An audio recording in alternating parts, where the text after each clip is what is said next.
আমরা কাজ করব মানুষের জন্য, রাজনীতি করব মানুষের জন্য। আমরা কোনো ধরনের আধিপত্যবাদ কিংবা দখলদারিত্বের জন্য নই। এই সমস্ত সমাজের দায়িত্ব, এগুলো আমানত।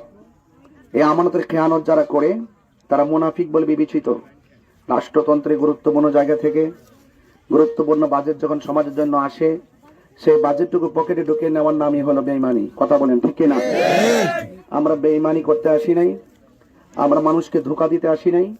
আমি মনে করি ধর্ম মূল্যবোধের জায়গা থেকে যদি রাষ্ট্রতন্ত্রের গুরুত্বপূর্ণ জায়গায় গিয়ে দায়িত্ব পাওয়া হয়, তাহলে অফকোর্স দল মত ধর্ম বর্ণ নির্বিশেষে সকলের যে একটি অধিকার রয়েছে, সেই অধিকারটুকু সুষম বন্টন নীতির আলোকে সবার হাতে পৌঁছে দেওয়ার নামই হলো মানবতার রাজনীতি। কথা বলেন ঠিক কিনা? আমরা মানবতার তরে কথা বলতে চাই।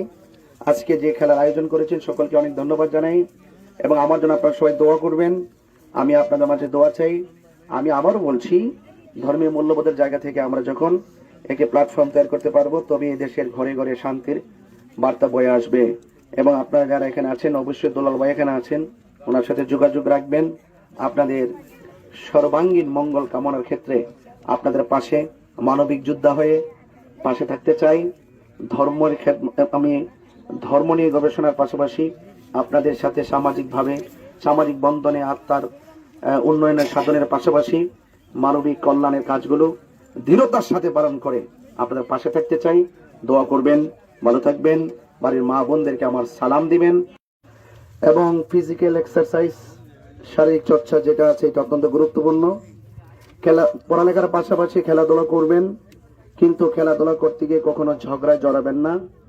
এবং পারস্পরিক যে বন্ধুসুলভ যে সম্পর্ক আছে, খেলাধুলাকে কেন্দ্র করে যেন সামাজিক অস্থিরতা তৈরি না হয়, পারস্পরিক বিরোধ তৈরি না হয়, সেদিকে আপনাদের সকলকে খেয়াল রাখতে হবে, সজাগ দৃষ্টি থাকতে হবে।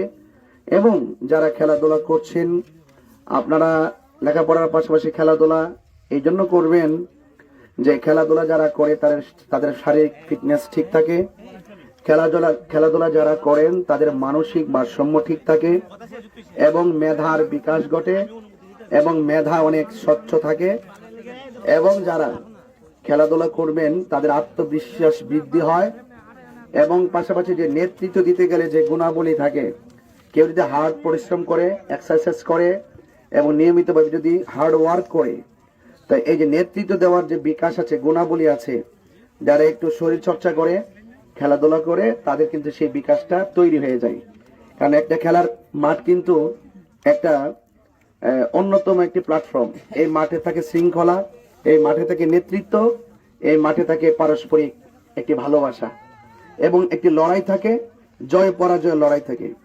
এই লড়াইটার মধ্যে যদি সম্প্রীতি থাকে, খেলার মাঠটা যেমন করে পরিস্ফুটিত হবে, ঠিক আমাদের সামাজিক ভাবেও যদি আজকের মাহফিলের শুভেচ্ছা বক্তব্য যিনি রেখেছেন আমার ভাই জনাব খলিল রহমান সাহেব এবং সভাপতি সাহেব ইতিমধ্যে এসেছেন, তিনি খুবই গুরুত্বপূর্ণ ভাবে আমাদের সামনে অনেক কথা বলেছেন।